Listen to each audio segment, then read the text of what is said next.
Hello guys. YouTuber math पर आपका स्वागत है। जैसे कि हम पिछली वीडियो में 60 तक के क्वेश्चन कर लिए हैं रेशियो एंड प्रोपोर्शन के। आगे के क्वेश्चन देखते हैं बिना टाइम जाया किए हुए। आज हम 61 से शुरू करते हैं। 61 नंबर क्वेश्चन में हमें क्या बोला गया है? हमें बोला गया है कि एक धनराशि को ए बी सी डी में किस रेशियो में डिस्ट्रीब्यूट किया जाता है। ए अनुपात बी अनुपात सी अनुपात डी हमें दिया गया है 3:4:9:10 के अनुपात में मतलब डिस्ट्रीब्यूट करना है कोई भी धन है। और हमें क्या बोला गया है, यदि सी का भाग बी के भाग से 2580 रुपये अधिक है, यानी हमें क्या बोलेगा, सी का भाग बी के भाग से 2500 अधिक है, यानी बी को जितने रुपए मिलेंगे उससे 2500 अधिक मिलते किसको, सी को। अगर हम बी को इधर लेके आए तो हम क्या बोल सकते हैं कि ये माइनस का हो जाएगा। यहाँ से हम क्या कंक्लूजन निकालेंगे, हम बोल सकते हैं कि बी और सी का जो अंतर है वो 2580 रुपये का अंतर है, बोल सकते हैं। तो हम यहाँ से देखेंगे सी की वैल्यू कितनी है, सी की वैल्यू 9 है और बी की वैल्यू कितनी है, 4 है। तो इसका डिफरेंस कितने का हो गया, 5 का हो गया। यानी ये जो अंतर है, ये अंतर ही तो हमें 2580 के बराबर बोल दिया गया है, करेक्ट। तो हम एक बराबर निकाल लेंगे। एक बराबर कितना आएगा, 5×25, 5×5, 5×30, एक बराबर आ गया हमारा 516। हमें क्या बोला है, हमें बोला गया है कि ए और डी की कुल राशि बताइए। तो ए का मान कितना है, 3, और डी का मान कितना है, 10। यानी हमने बोल दिया, हम एक बराबर 516 बोल दिए और 13 बराबर हमें पूछा है 10 और 3 13।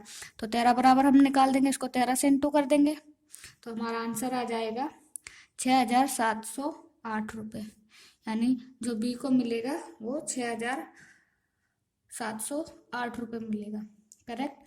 सेकंड क्वेश्चन पे चलते हैं, 62 नंबर क्वेश्चन में। 62 नंबर क्वेश्चन में क्या बोल रहा है, 1655 रुपये 90 पैसे हैं और किस किस में बांटने हैं, अमित, विपिन और चंद्रा। अमित को हम ए से डिनोट करेंगे, विपिन को वी से और चंद्रा को सी से। इनके बीच बांटना है, मगर किस रेशियो में बांटना है। हमें बोला गया है अमित को मिलने वाले प्रति 2 रुपये पर विपिन को 3 रुपये मिलते हैं। यानी हम बोलेंगे अमित को अगर 2 मिल रहे हैं तो विपिन को कितने मिल रहे हैं, 3 मिल रहे हैं। यही क्वेश्चन में बोला है। और फिर क्या बोला है, विपिन को मिलने वाले प्रति 4 रुपये पर, यानी विपिन को जब 4 मिलते हैं तो चंद्रा को 3 मिलते हैं। यानी विपिन को जब 4 मिलते हैं तो चंद्रा को 3 मिलते हैं। लिख दिया, इक्वेशन फॉर्म बना दी। हमने क्या सीखा था रेशियो में कि जिस वेरिएबल से खत्म हो रहा है उसी से शुरू होना चाहिए। हमारा कंडीशन अप्लाई हो रहा है, यानी चेंज करने की हमें यहाँ पर जरूरत नहीं है। तो हम डायरेक्ट क्या बोलेंगे, ए वी और सी, अमित का, विपिन का, चंद्रा का रेशियो निकालने के लिए हम क्या करेंगे, उल्टा एन। उल्टा एन मतलब 4 दूनी 8, 4 तिया 12, 3 तिया 9। यानी विपिन, अमित, विपिन, चंद्रा का रेशियो आया 8:12:9। ठीक है। हमें पूछा क्या गया, हमें अमित का हिस्सा पूछा है, यानी ये जो रेशियो आया है वो किसका आया है, टोटल अमाउंट का आया है। ये कितना हो गया, 29 हो गया। 29 बराबर हमें दिया गया है 1655 रुपये 90 पैसे। ये है टोटल अमाउंट। और अमित का पूछा है, अमित का कितना है यूनिट, 8 यूनिट है, यानी 8 बराबर हमें निकालना है। तो हम क्या बोल सकते हैं, 1655 रुपये 90 पैसे अपॉन में 29 इंटू 8। ठीक है। पॉइंट हटाएंगे, इसको नीचे 2 जीरो लगाएंगे, 1 जीरो से 1 जीरो कैंसिल। ये 29 से हम डिवाइड करते हैं तो हमारे पास 571 टाइम जाता है। ठीक है। इसकी 8 से इंटू करेंगे और एक नीचे अपना 10 भी है तो एक अंक के बाद पॉइंट लगा देंगे तो हमारा आंसर आएगा 456 रुपये 80 पैसे। यानी जो अमित को पैसे मिले वो कितने मिले, 456 रुपये 80 पैसे। उसी तरीके से सेकंड क्वेश्चन पे चलते हैं। सेकंड क्वेश्चन बोले तो 63 में हमें क्या क्या दिया गया है, हमें बोला गया है कि एक व्यक्ति ने अपनी संपत्ति को मतलब डिस्ट्रीब्यूट करिए किस किस में, अपनी पुत्री, वाइफ और पत्नी। पुत्री, पत्नी, ओके, यानी 3 लोग हैं। अपनी, यहाँ पे क्या बोला, उसकी पुत्री तथा पत्नी का भाग उसके पति, पत्नी तथा पुत्र के भाग में से प्रत्येक, यानी ये जो प्रत्येक वर्ड है ये बहुत इंपॉर्टेंट है। यहाँ पे हमें क्या बोला गया है, पुत्री को हम डी से, डॉटर यानी डी से डिनोट करेंगे, वाइफ को डब्ल्यू से और सन को एस से। ठीक है। तो हमें यहाँ पे क्या बोला है, पुत्री तथा पत्नी के भाग, यानी हमें डॉटर का और वाइफ का रेशियो दिया गया है और फिर पत्नी तथा पुत्र का भाग यानी वाइफ का और सन का रेशियो दिया गया है। यहाँ पे जो ये प्रत्येक वर्ड है इसका मतलब है कि ये जो दोनों का रेशियो है वो 3:1 है। करेक्ट, यानी पुत्र के भाग में से प्रत्येक 3:1 के अनुपात में, यानी इन दोनों का जो डिस्ट्रीब्यूशन हुआ है रेशियो का वो 3:1 के ही रूप में हुआ है। हमारा कंडीशन अप्लाई करेंगे, डब्ल्यू से खत्म हो रहा है, डब्ल्यू से शुरू हो रहा है, चेंज करने की कोई ज़रूरत नहीं है। तो हम डॉटर, वाइफ और सन का रेशियो निकाल सकते हैं। कैसे निकालेंगे? उल्टा एन करेंगे, यानी 3×3 = 9, 3 × 3 और 1 × 1। करेक्ट, तो हम यहाँ से क्या बोल सकते हैं? डॉटर, वाइफ और सन का रेशियो आ गया 9:3:1। हमें आगे क्या बोला गया? आगे बोला गया पुत्र को पुत्री से 10,000 रुपये कम मिलते हैं। पुत्री से 10,000 रुपये कम मिलते हैं। किसको मिलते हैं? कम, पुत्र को कम मिलते हैं। यानी हम बोलेंगे जो सन का और डॉटर का जो डिफरेंस है वो 10,000 रुपये का है। यही चल रहा है, मतलब सन डॉटर को जितना भी मिलेगा उससे 10,000 कम मिलता है सन को। तो हम डॉटर का और सन के में डिफरेंस देखेंगे कितने का है। यानी ये डॉटर 8 है और सन 1 है, तो इसको सन को कितना कम मिल रहा है? सन को 10,000 कम मिल रहा है, मगर यहाँ पे कितना कम मिल रहा है? यहाँ पे 8 कम मिल रहा है। यानी डॉटर को 9 मिलता है, सन को 1 मिलता है, तो 8 कम मिल रहा है। यानी 8 बराबर ये जो अंतर है वही हमें अंतर कितना बोला गया कि 10,000 का अंतर है। 1 बराबर निकाल लेंगे तो 4 दूनी 8, 8 एकम 8, 8 दूनी 16 और 8 पंजे 40, यानी 1 बराबर हमारा आ गया 1250। हमें कुल संपत्ति पूछी है, कुल संपत्ति बोले तो 13 बराबर हमें पूछा है, क्योंकि टोटल संपत्ति कितनी है? 9 और 1 10 और 3 13, यानी 13 बराबर हमें पूछा है। तो हम यहाँ से क्या बोल सकते हैं? इसको इंटू कर देंगे, 13 गुना कर देंगे, तो हमारे पास आंसर क्या आ जाएगा? हमारे पास आ जाएगा 16,250 रुपये। यानी जो कुल संपत्ति है वो कितनी है? 16,250 रुपये। नेक्स्ट क्वेश्चन पे चलते हैं। नेक्स्ट क्वेश्चन 64 में हमें क्या क्या दिया गया है देखते हैं।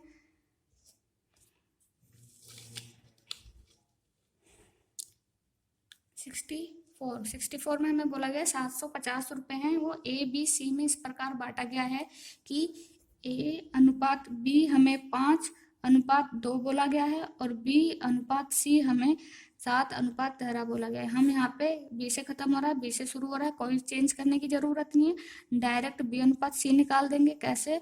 उल्टा एन करके। तो 7 पंजे 35, 7 दूनी 14 और 13 दूनी 26। करेक्ट, ये ABC का हमारा रेशियो आ गया। इसका योग कितना है हमारे पास? 75। 6 4 10 15 हासिल 1 75। 75 बराबर हमें बोल दिया 750। तो 1 बराबर कितना हो गया? 1 बराबर 10 हो गया। हमें किसका पूछा है? हमें A का पूछा है। A बोले तो 35, यानी 1 बराबर 10 है तो 35 बराबर कितना हो जाएगा? 350 हो जाएगा। यानी A का जो हिस्सा है वो 350 रुपये। करेक्ट। 65 नंबर क्वेश्चन पे चलते हैं। 65 में हमें क्या दिया गया है?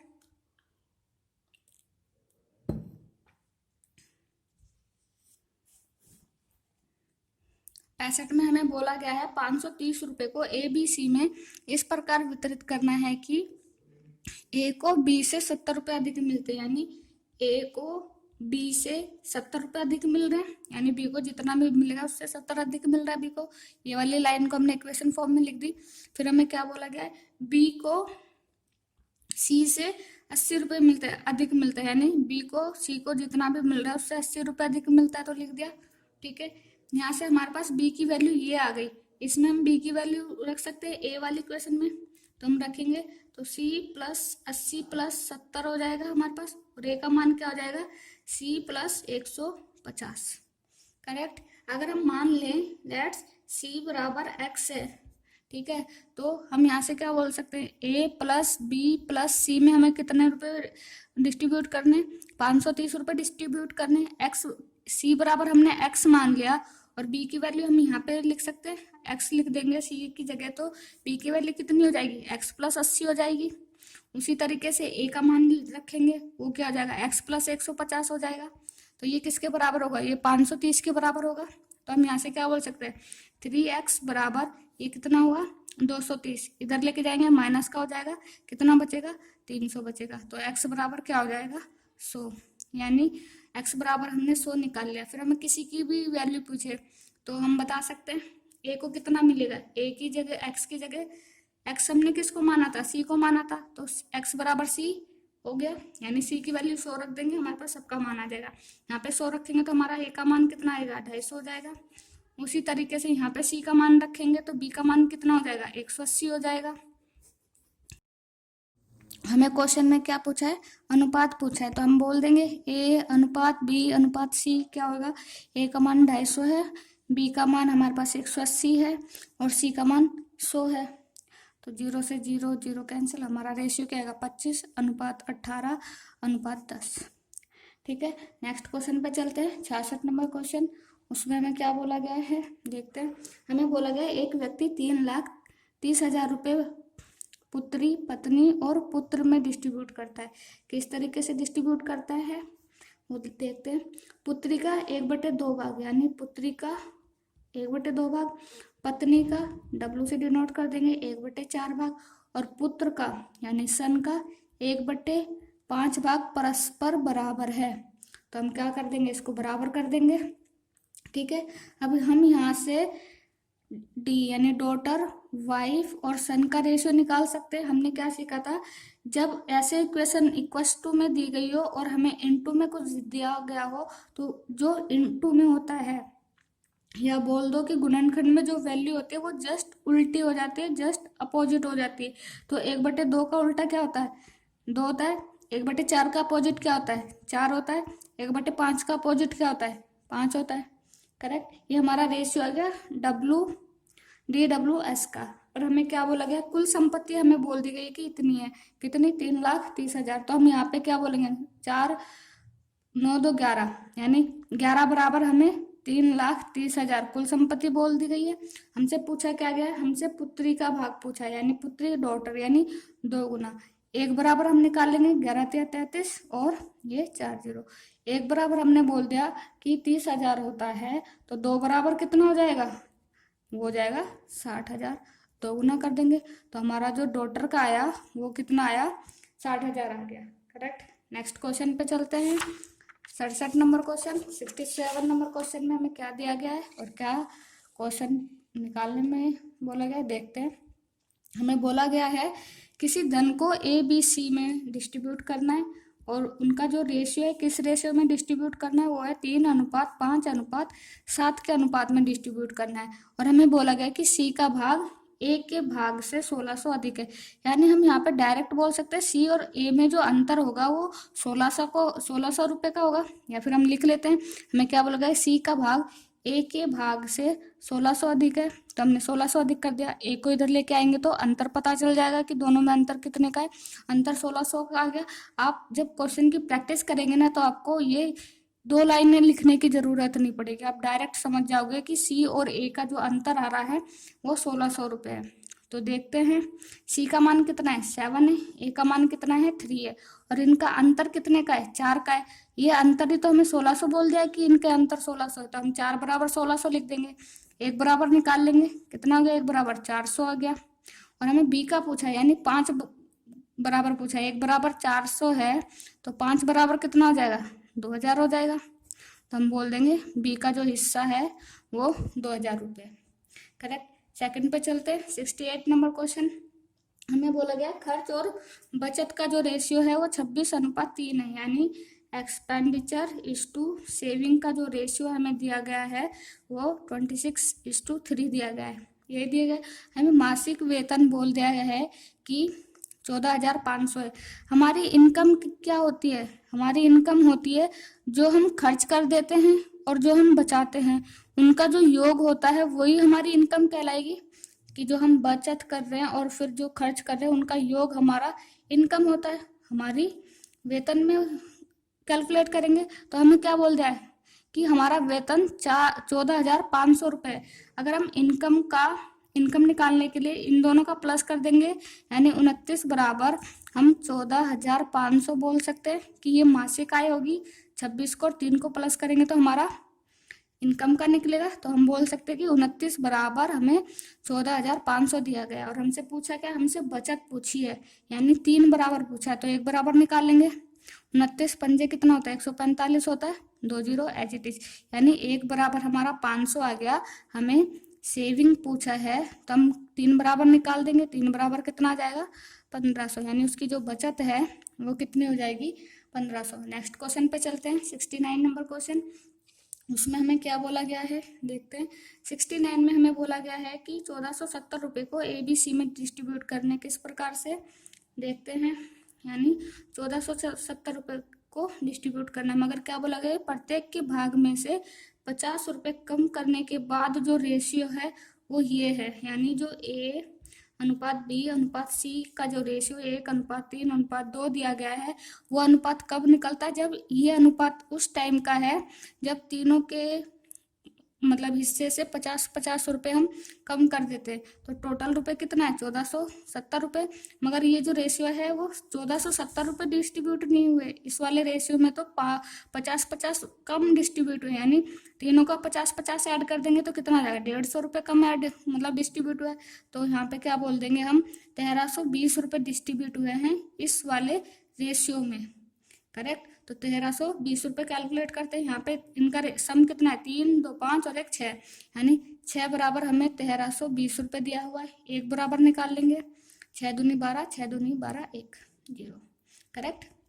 यानी 1 बराबर हमने बोल दिया 220 रुपये, तो 2 बराबर कितना आ जाएगा, 440 रुपये, और 1 बराबर कितना आ जाएगा, हमें किसका पूछा है, हम डायरेक्ट उसी का निकालेंगे। हमें C का पूछा है कि C को कितना धन मिला, C को 440 तो आया, मगर ये 440 नहीं है, अभी इसका 50 रुपये और जुड़ेगा जो कि हमने पहले कट कर दिया था, ठीक है। तो हम क्या बोल देंगे, C को 490 रुपये मिलते हैं, करेक्ट। नेक्स्ट क्वेश्चन पे चलते हैं, 69 हो गया।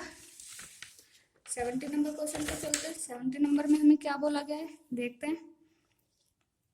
70 में हमें बोला गया है 94 को 2 भागों में A तथा B में इस प्रकार बांटा गया है कि A के 5वें भाग और तथा B के 8वें भाग का जो रेशियो है वो ये है। हमने क्या सीखा था, रेशियो को हम भिन्न में कन्वर्ट कर सकते हैं, यानी रेशियो को फ्रैक्शन फॉर्म में लिख सकते हैं। हमें क्या बोला गया, A का 5वां भाग और B का 8वां भाग, तो B का 8वां भाग हो गया। ये भाग होने पर इसका रेशियो क्या होता है, रेशियो 3:4 होता है, तो इसको हम 3/4 लिख सकते हैं, कोई दिक्कत नहीं होगी। रेशियो को फ्रैक्शन में हम कन्वर्ट कर सकते हैं, हमने फर्स्ट टाइप में सीखा था। तो इसको सॉल्व करते हैं, तो यहाँ पे हमारा क्या बनेगा, अगर हम इस वाले इक्वेशन को सॉल्व करें तो डिटेल से सॉल्व करते हैं। A/5 है, ये ऊपर जाएगा तो 8/B बनेगा, और इधर हमारा 3/4 चल ही रहा है, करेक्ट। अब हमें A और B का रेशियो निकालना है, तो A/B हमारे पास क्या हो जाएगा, ये 5 इधर इंटू हो जाएगा और ये 8 इधर इंटू हो जाएगा, यानी ये 5 इस 3 के साथ इंटू होगा और ये 4 नीचे हो जाएगा, तो हमारा क्या होगा, 15 और 8 चौक 32, करेक्ट। हमारे पास ये हो गया, यानी हम बोल सकते हैं इस वाले फॉर्म को हम A/B बराबर 15:32 लिख सकते हैं। तो ये सम कितना हो गया, 5 और 2 7 और ये 47 हो गया। 47 बराबर ही हमें 94 दिया गया है कि जो A और B में डिस्ट्रीब्यूट कितने रुपए करने हैं, 94 करने हैं। तो 47 बराबर 94 हो गया। 1 बराबर निकाल लेंगे, 1 बराबर कितना आएगा हमारे पास, ये कितनी बार जाएगा, 2 बार जाएगा, ठीक है। यानी 1 बराबर हमने बोल दिया 2 है, हमें A का मान पूछा है, तो अगर हम बोलें 1 बराबर 2 है तो 15 बराबर कितना हो जाएगा, 30 हो जाएगा। तो A को कितने रुपए मिलेंगे, A को 30 रुपए मिलेंगे।